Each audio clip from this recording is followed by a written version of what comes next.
If someone said to me, "You're going to die here this evening, so what will you do with the time that remains?"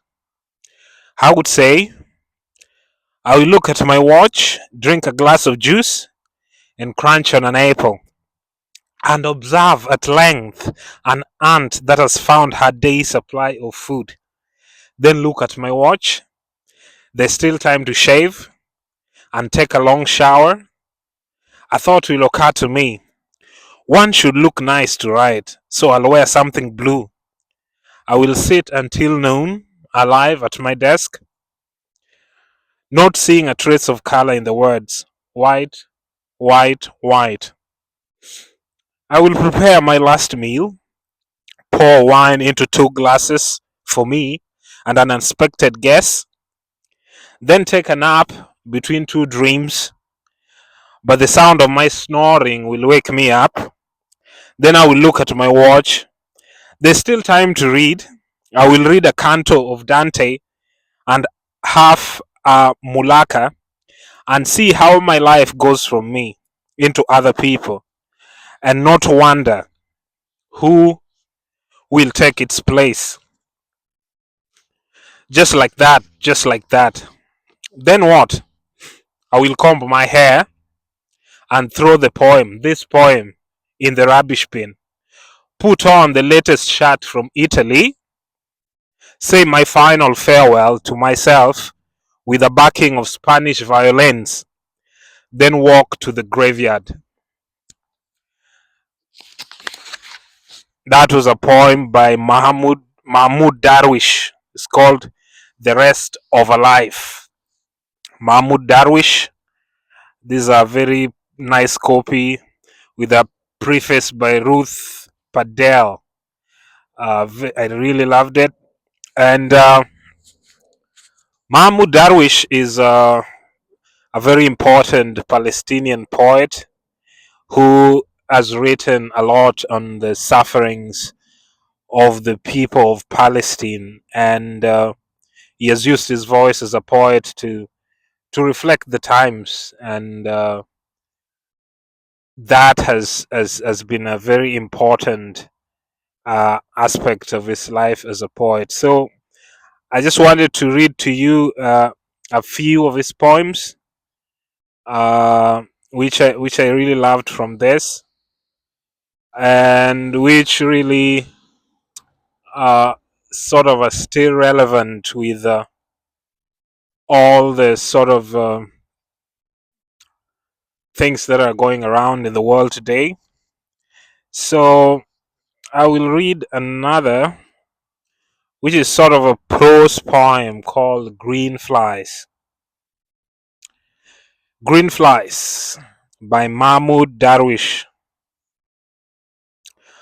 The scene is the same as ever: summer and sweat, and an imagination incapable of seeing beyond the horizon. And today is better than tomorrow. But the dead are what's new. They are born every day. And when they are trying to sleep, death takes them away from their drowsiness into a sleep without dreams. It's not worth counting them. None of them asks for help from anyone. Voices search for words in the open country, and the echo comes back clearly, woundingly. There's nobody here.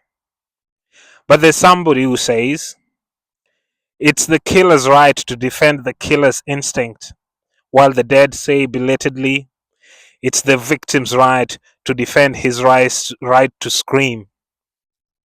The call to prayer rises to accompany the indistinguishable funerals. Coffins hastily raised in the air, hastily buried. No time to carry out the rites. More dead are arriving at speed from other raids, individually or in groups, or a whole family with no orphans or grieving parents left behind. The sky is leaden grey and the sea blue grey, but the color of blood is hidden from camera by swarms of green flies. So we have a beautiful guest at the channel here, a beautiful dog that came in while I was reading. So Mahmoud Darwish, at some point, of course, is also known to write these hauntingly beautiful love poems, and he he had gotten some backlash, I think, from the people who were reading his works during what was going on in Palestine and what has been going on. It's, of course, it's a suffering for the people of Palestine that has been on for very many years. And I think some people put him down for having written love poems while people are dying, but he told them that uh, it's a line of thought that I also think I believe in, that writing love poems at such times is some a way of rebelling, is a way of fighting, telling the enemy that you've not killed what is human in us, that you can only kill the body, but you cannot kill what is human in the spirit. So here it's freezing, it's below 0 degrees here in Lamb Hill Cemetery in North Lanarkshire. It's a cemetery which is a Commonwealth war cemetery, which has um, a lot of graves of World War II soldiers. So the sort of human inflicted suffering that have been going on through the years, that has given voice to many poets throughout the years, to reflect the times, to tell of the banality of evil, and to tell of the necessity of war, and try to uh, remind people of the human suffering, that it's not just numbers, it's not just statistics, it's actually people's lives. And it's not worth all the political advantages that people might gain. So in line with the World War II Commonwealth graves, I'll read a poem from World War II. This is Czeslaw Milosz. Czeslaw Milosz is a Polish poet who saw the sort of desolation of Warsaw and the horrors of the Warsaw ghettos. So I'll read a poem of his called Campo dei Fiori. Campo dei Fiori, I think it's a square in Rome, of course, where uh, where they did execute Giordano Bruno in the medieval times. In Rome, on the Campo dei Fiori, baskets of olives and lemons, cobbles pattered with wine, and the wreckage of flowers, vendors cover the trestles with rose pink fish, armfuls of dark grapes heaped on peach down. On this same square, they buried Giordano Bruno. Henchmen kindled the pyre, close pressed by the mob before the flames had died. The taverns were full again, basket of olives and lemons again on the vendors' shoulders. I thought of Campo dei Fiori in Warsaw by the Sky Carousel on clear spring evening to the strains of a carnival tune. The bright melody drowned the salvos from the ghetto wall. The couples were flying high in the cloudless sky. At times, wind from the burning would drift dark kites along the riders on the carousel, caught petals in mid-air. That same hot wind blew open the skirts of girls, and the crowds were laughing on that beautiful Warsaw Sunday. Someone will read as moral that the people of Rome or Warsaw haggle, laugh, make love as they pass by martyrs pious. Someone else will read of the passing of things human, of the oblivion born before the flames have died. But the day I thought only of the loneliness of the dying, of how when Giordano climbed to his burning, he could not find in any human tongue words for mankind. Mankind who live on. Already they were back at their wine or peddled their white starfish, baskets of olives and lemons. They had shouldered to the fair, and he already distanced, as if centuries had passed while they paused just a moment for his flying in the fire. Those dying here, the lonely forgotten by the world, our tongues becomes for them the language of an ancient planet. Until when all is legend and many years have passed, on a new Campo di Fiori, rage will kindle at a poet's word. Warsaw, 1943. Milosz, I think, is speaking of the indifference of human beings when towards the suffering of others, how life seems to go on indifferently. Uh, Milosz himself was a Polish national who refused to be indifferent to the suffering of the Jews, and he spoke out and used his voice as a poet to advocate for to make some noise and try to wake up people from their oblivion and indifference to acknowledge the suffering of other people around them. And for this, he was persecuted, and he sought asylum in the United States and survived the war and lived in San Francisco till he was pretty old and aged. So the main poet, of course, I was highlighting in this video is Mahmoud Darwish, and the immediate concern of the Palestinian suffering that is ongoing. But I just wanted to bring on Milosh to sort of show us how things change but remain the same. And I'll accompany Mahmoud Darwish with another more contemporary voice as well. And that is contemporary, of course, compared to Milosh, but he's been around for a while. That will be Wendell Berry. Wendell Berry, The Piece of Wild Things. Uh, I'm not going to read the whole poem. I'll start from the fourth verse. Just to give you a background, he was looking at a picture of some Siberian man, old pictures, and it occurred to him that this person is just human as him. And even though they live in far place and such different cultures, there's something intrinsically human that still connects them from time and space. And so from the fourth verse, I'll read. Uh, the poem is called. Let me just read the whole thing. It's so freezing out here. Oh my god.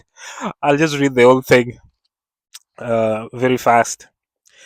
To a Siberian woodsman, after looking at some pictures in a magazine. You lean at ease in your warm house at night after supper, listening to your daughter play the accordion.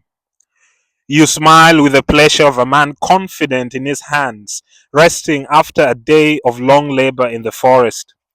The cry of the saw in your head and the vision of coming home to rest. Your daughter's face is clear in the joy of hearing her own music.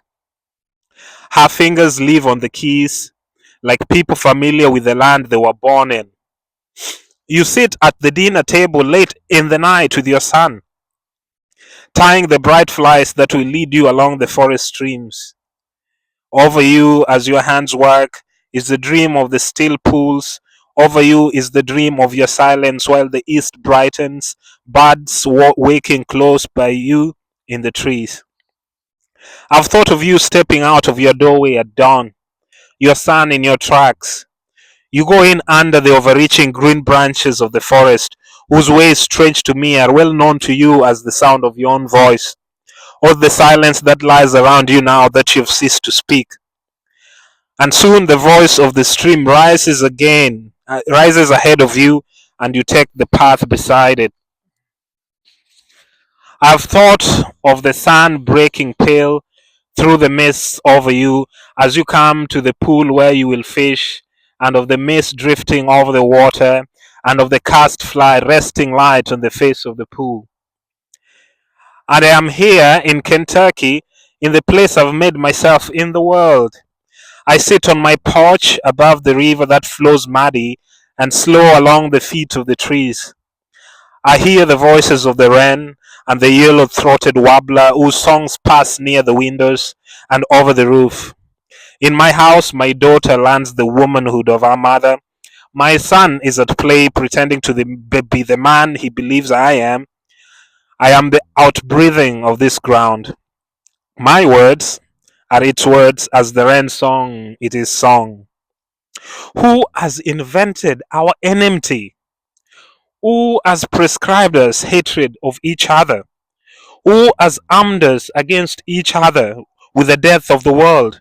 Who has appointed me such anger that I should desire the burning of your house or the destruction of your children?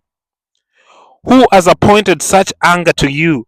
Who has set loose the thought that we could oppose each other with the ruin of forests and rivers and the silence of birds? Who has said to us that the voices of my land shall be strange to you, and the voices of your land strange to me? Who has imagined that I will destroy myself in order to destroy you, or that I could improve myself by destroying you? Who has imagined that your death could be negligible to me now that I've seen these pictures of your face? Who has imagined that I will not speak familiarly with you, or laugh with you, or visit in your house and go to work with you in the forest? And now, one of the ideas of my place will be that you would gladly talk and visit and work with me. I sit in the shade of the trees of the land I was born in. As they are native, I am native, and I hold to this place as carefully as they hold it. I do not see the national flag flying from the staff of the sycamore, or any decree of the government written on the leaves of the walnut, nor has the elm bowed before the monuments, or sworn the oath of allegiance. They have not declared to whom they stand in welcome.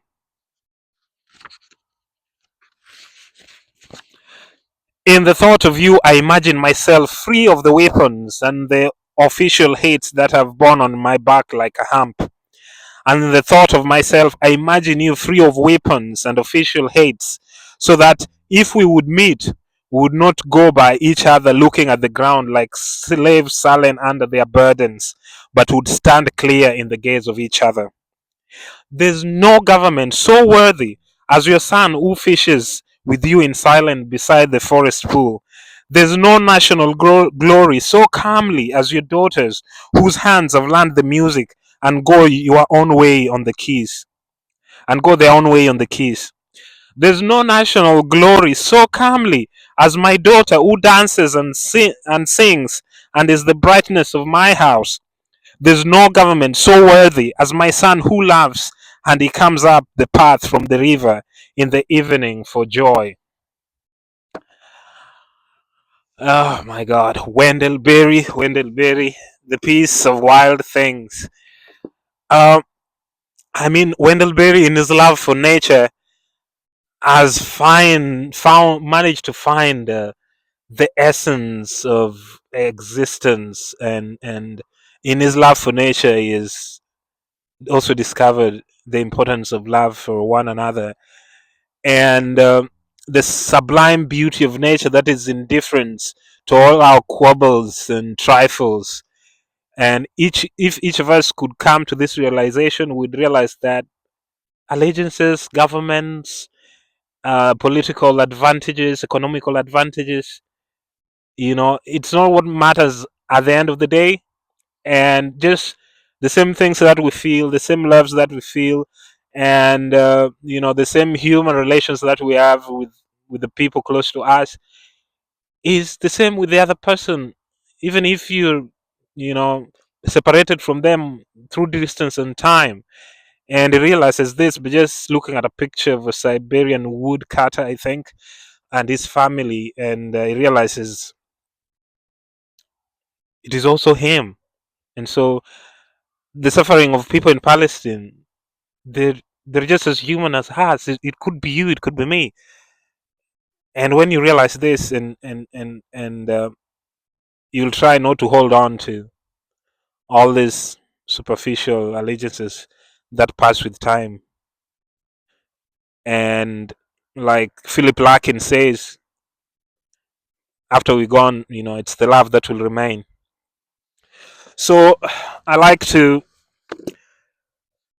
uh, wrap up with reading again Green Flies as a warning, as a reckoning to us of what is happening in Palestine as we speak. And Mahmoud Darwish, in his poem Green Flies, bring the immediacy of this horror in the Green Flies. So I'll read.